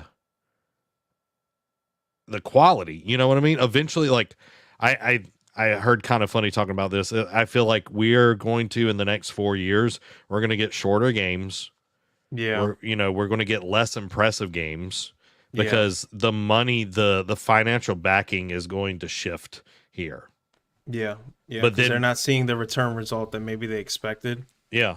But then we're going to get the biggest game release next year in GTA 6, and it's going to blow everybody's mind, and then everybody's going to be like, we got to make GTA clones again. Like that's literally what we're going to get. Is like, you're so right about that. It's like, oh, we got to do it. That's the only way we can make money. And it's like, is it? They're failing to miss it, yeah. Because it's like the MMORPG thing all over again. When WoW went crazy, everybody was like, we got to make MMORPGs. And there's like, we got to make open world games. We got to do, it's like, no, make something interesting, like Helldivers again. Yeah. Make something interesting. And it just goes to show you, it's like, just because you're at the C-suite level doesn't mean you know what to do, in my opinion. Right, It's like, even you're a leader, it's like, listen, like, look at the feedback. What are people interested in? They're not interested in live service games. Yes, Fortnite makes a ton of money, but Fortnite was here when people were looking for that. It came right at the peak of that whole hype of BRs. Yeah. And then unlike PUBG, it tapped the console market. Yep. That's what Helldivers did well, because they tapped it to both console and PC. And it's crossplay. Yep. And it works. The crossplay actually works. Yep. And there's features that are unique. The gameplay really carries that game. You know what I mean? Because again, you're not Helldivers isn't known for the story, but who knows? You know what I mean? Now with the budgeting changes and how much money it made, who knows? What they do now, but like you said, it's got to be something unique. It's got to be something attractive. It's got to be something set apart. Trying to make another GTA 6 is just that's like trying to be another Mr. Beast. Doesn't make sense. You're not going to be another Mr. Beast. Mr. Beast is Mr. Beast. You have to be unique. Yeah. So, yeah. To your point, Dan says they need to start focusing on original ideas. And to think, like, literally Helldivers sold, I know we keep talking about Helldivers, guys. But there's a reason. It literally outsold God of War and Last of Us on PC. Right. Because it was different and it's new and it's something that people want to play. Mm-hmm. Yes, it's multiplayer, but I think if, the games that do go on PC from PlayStation always do really well. But I think them waiting for a year, 6 months, whatever, like definitely takes a little bit of the steam off, because people that would play it probably have watched somebody play it on YouTube at some point, a good chunk of that. So, but I think a lot of this as well is these companies buying so many freaking developers. They've been avarice about just getting developers under their, studio and everything. Microsoft with Activision Blizzard, Sony with Bungie. There's several different instances. Bethesda going with Xbox as well. And then Embracer Group, they literally bought 27 studios within a year. And now, like, They've been laying off a ton of people, and then they're literally trying to sell one of their bigger developers off right now. So it's like, we look at this and it's like, oh, we've got to make these hard decisions. It's like, well, the only reason we got to make these hard decisions is because you don't know how to manage this. Right. You know? Right. Yeah. I don't know. Like, it's just one of those things. I mean, I can't imagine being these companies nowadays. Yeah. Again, I bet you they're so upset that they're like, Helldivers? That's like, I could see the room. You know what I mean? Like, yeah. They're probably like, that game? Yeah. You know what I mean? Like, I love it. that's just so hilarious. It's like, guys, like, you're so out of touch, man. Yeah. You're so out of touch. Yeah. Yeah. So it's crazy. But speaking of live service games, let's talk about our next story. Twisted Metal live service game reportedly canceled at Firesprite amidst the Sony layoffs. According to a report on Bloomberg, Sony Interactive Entertainment has canceled Twisted Metal's live service title that was in the works at Firesprite Studios as part of its recently announced plans to reduce global workforce. The format holder announced earlier today it will be cutting 900 jobs. Not much has been known about the Twisted Metal game, although it's been rumored to have been in development since 2022 at Firesprite Studios. Originally, Lucid Games was behind the series revival, but before production was handed over to Firesprite, possibly due to the poor reception of Lucid's Destruction All-Stars, which was not a good game. Mm-hmm. The news about Twisted Metal Games cancellation comes just days after VGC's journalists had claimed that we won't have to wait long to see the title. While the game was never officially announced, it probably made some significant progress, seeing as how it has been in works for the last 2 years. And that goes back to, this is the second live service game that has been, confirmed that it exists, but then has been canceled. Twisted Metal live service, again, a sentence no one said. No, like I have not been interested in Twisted Metal since the PlayStation 1. Right. Like it was fun then. Exactly. Right. That's what I mean. It was different, but that's what you need to tap into, though. Why are you tapping into live service in Twisted Metal? That sounds so. That's like, I don't even know who asked for that. Dude, I have no idea. That's like making it's like making this shaker cup a rice cooker. Who asked for that? It doesn't make sense.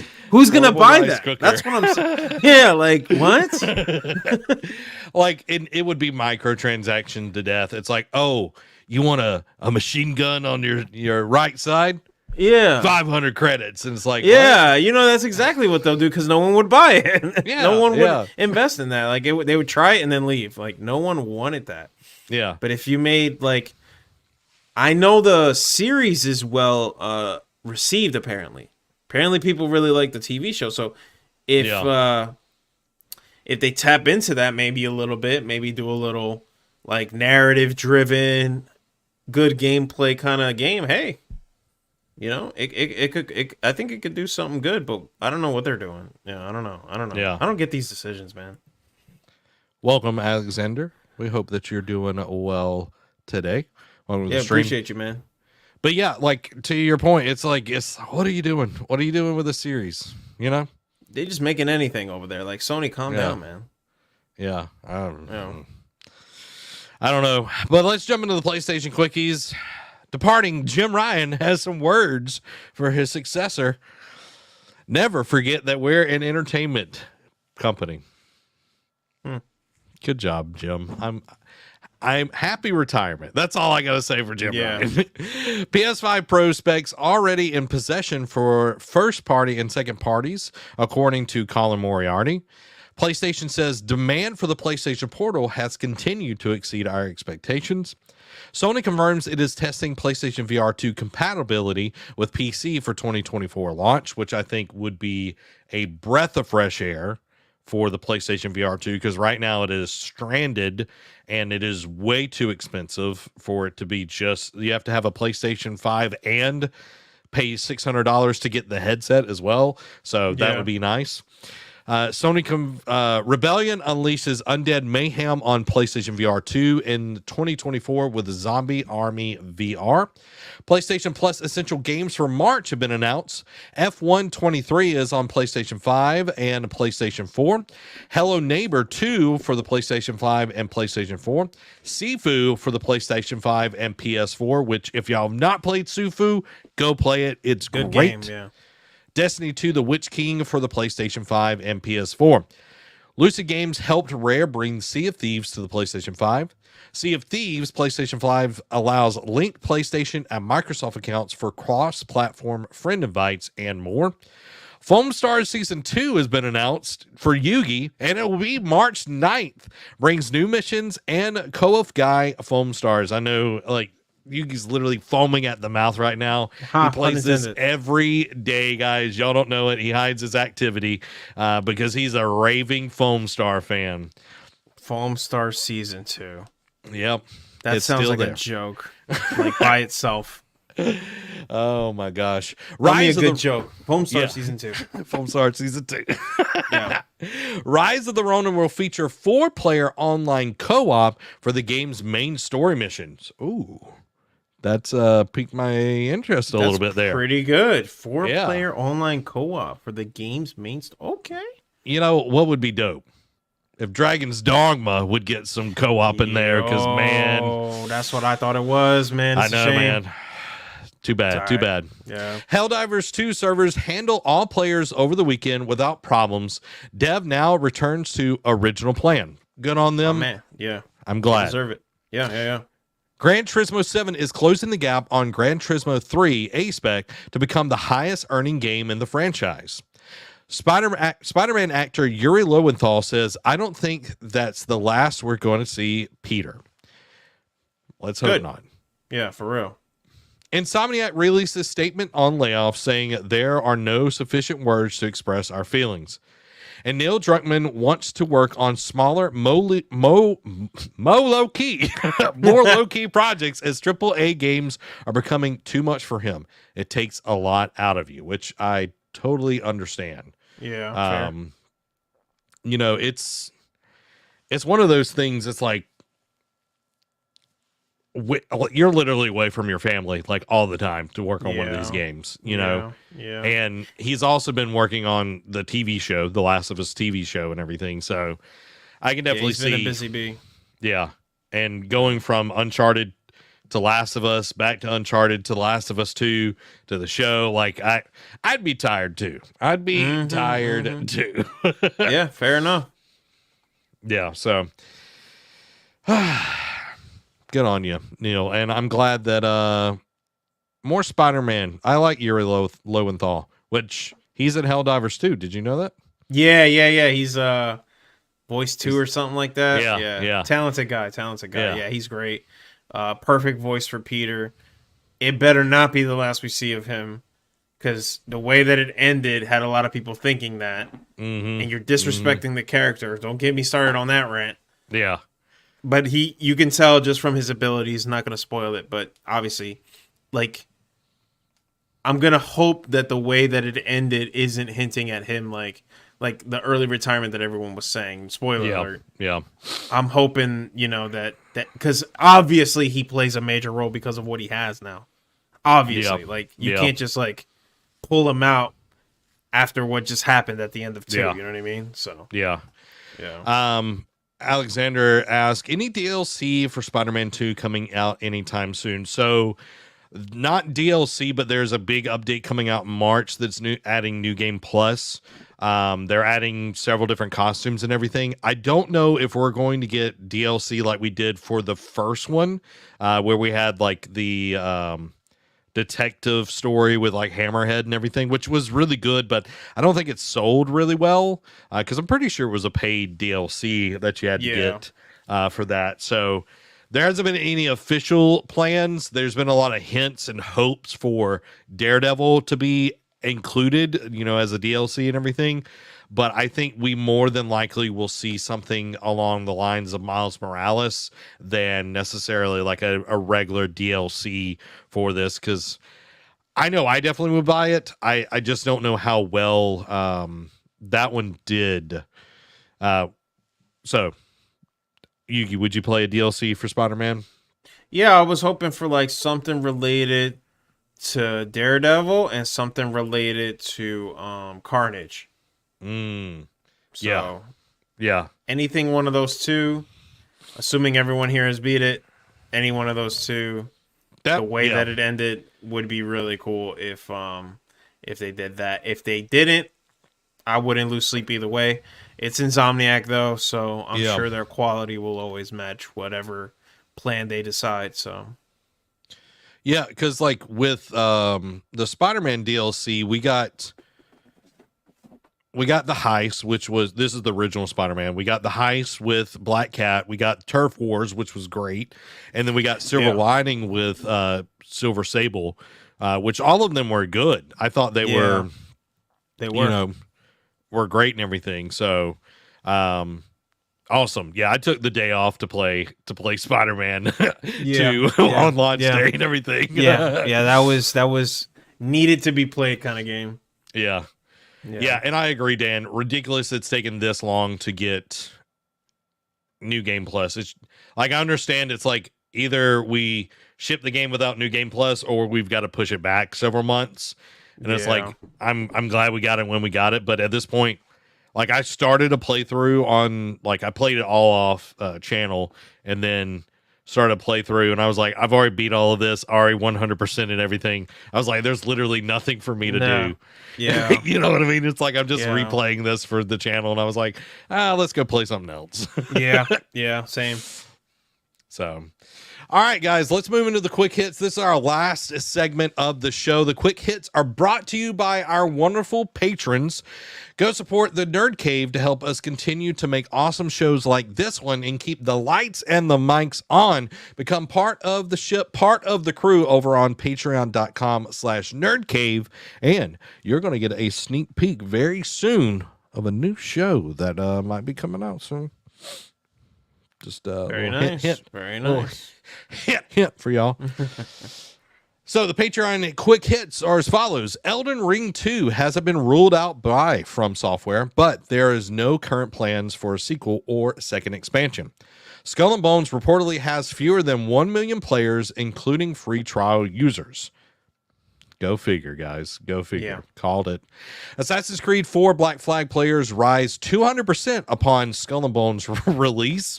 Ubisoft says Skull and Bones has record player engagement, but fails to announce sales. Yeah, they literally have less than 1 million, but it's record, guys. What record? For least sales, maybe. College football players are being offered $600 and a copy of College Football 25 to appear in the game.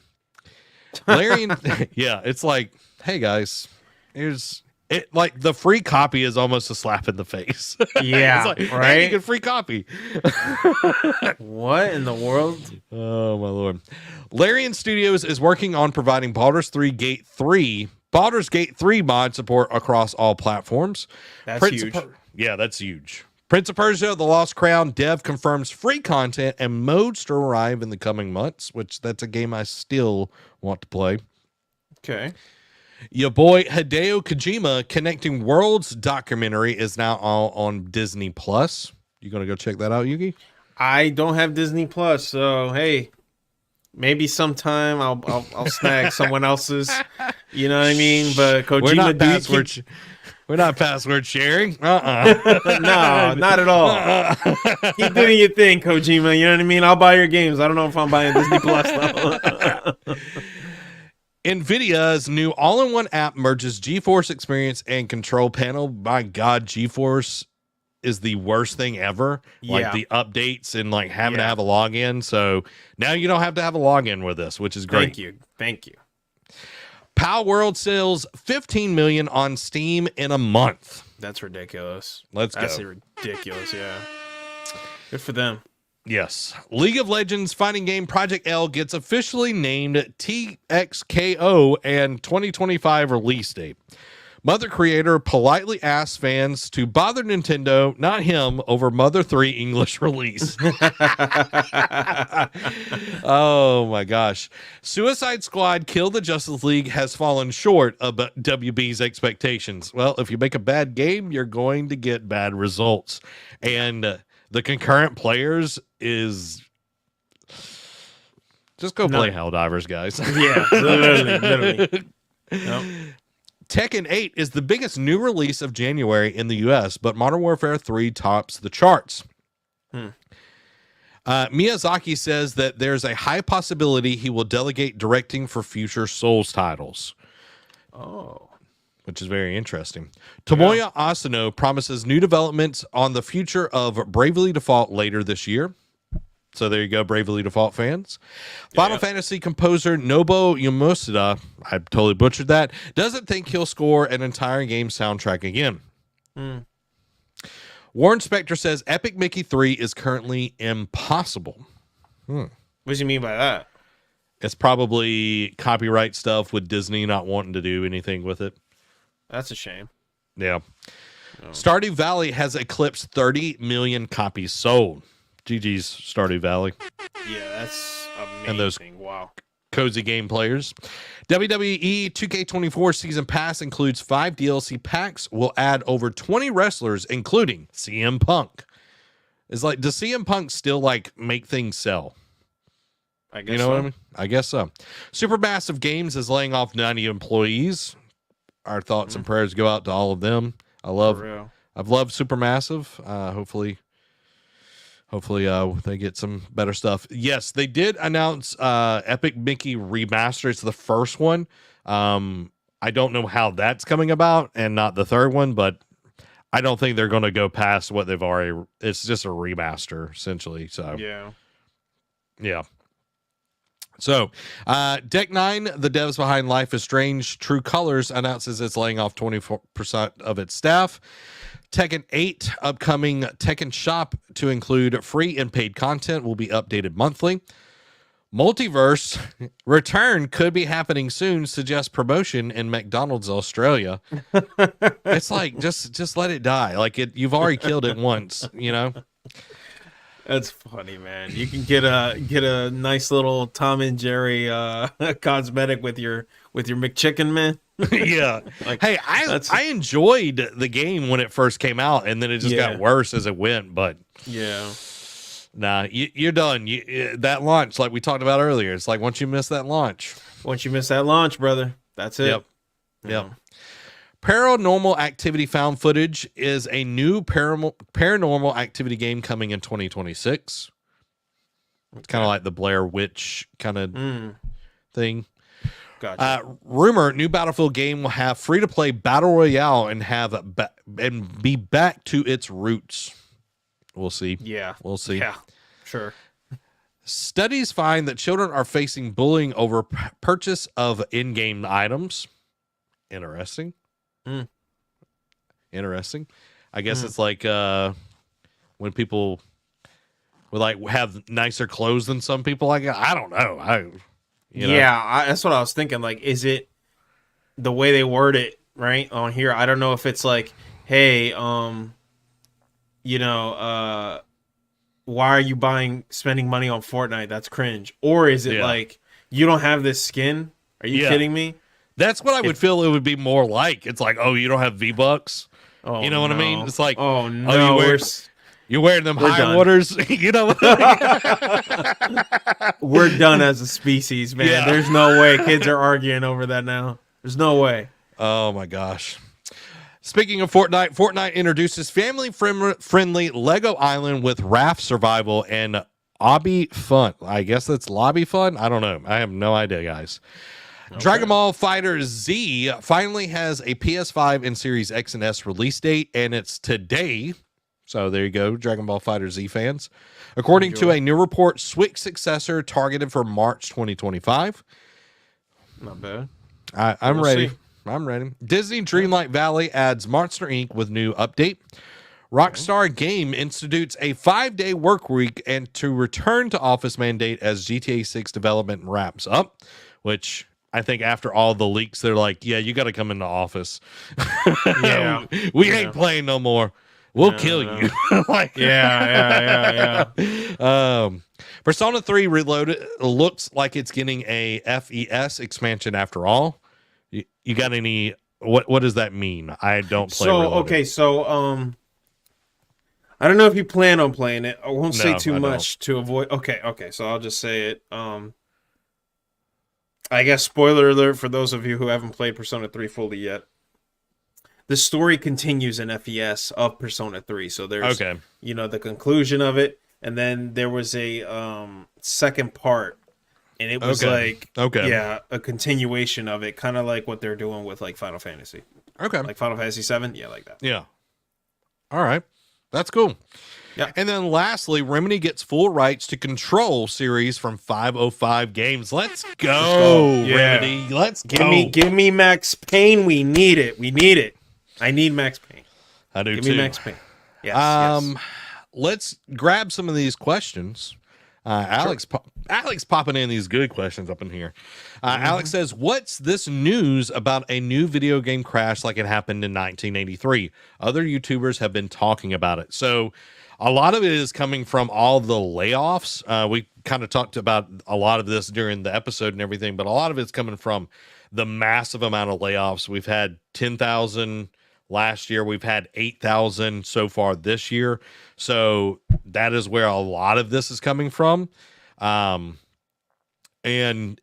people are wanting to see more and more shareholders wise are wanting to see more and more profits. So I think we're, like I said earlier, we're going to get smaller games.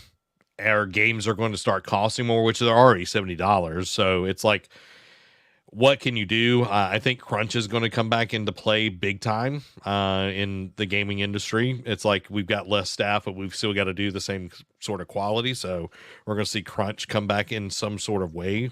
So it's kind of stinks. Yeah, it does. Yeah, we're gonna have to see how they handle that. But yeah. He also asked, why don't sports games just release yearly DLC roster updates instead of paying $60 to $100 every year for the new games? Well, you answered your question right there. The $60 to $100. That's why. Would more people? They can charge you for that. Then you're gonna buy the more packs for your ultimate team. So how else are they gonna milk your cash every year? Well, and with college football coming back out, they're going to get you with college football, and then they're going to get you with Madden, and your trade-in value for college football is going to be way less than, what's worth Madden and everything.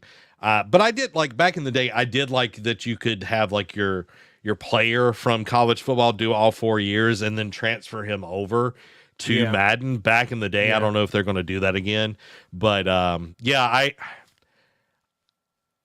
I would love to see just a roster update or whatever, but we're not going to get that. I know there was a website for a while that literally since the last NCAA game came out, they were putting out rosters and you could download them and like install them into the game. So like your roster kept up to date with like the actual like college football and everything. And I'm like, somebody's being ingenious over here. Yeah, that's really cool, actually. So, yeah. Well, there you go, guys. That is the Patreon quick hits and the Nerd Cave news. Yugi, let everybody know what's going on over on your channel, my bro. Yeah, man. Same as always, man. Just streaming games, hanging out. Got a podcast coming out this Saturday with a fellow good friend of mine, streamer. Tomorrow, hopefully, we'll most likely be able to stream. We've been playing party games, Fall Guys. I've been wanting to get back into some more single player games. I've just been a busy bee, but that is definitely something that I got to be doing. Other than that, guys, you'll catch me here on YouTube, Yugi601, on all socials if you want to talk to me. Appreciate you having me, man. This was cool.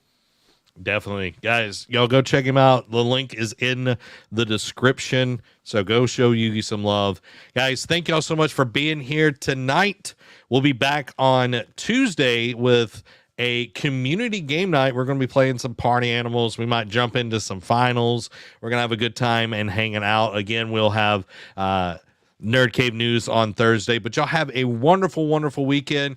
This has been Zach and Yugi. Y'all have a blessed week. Boy.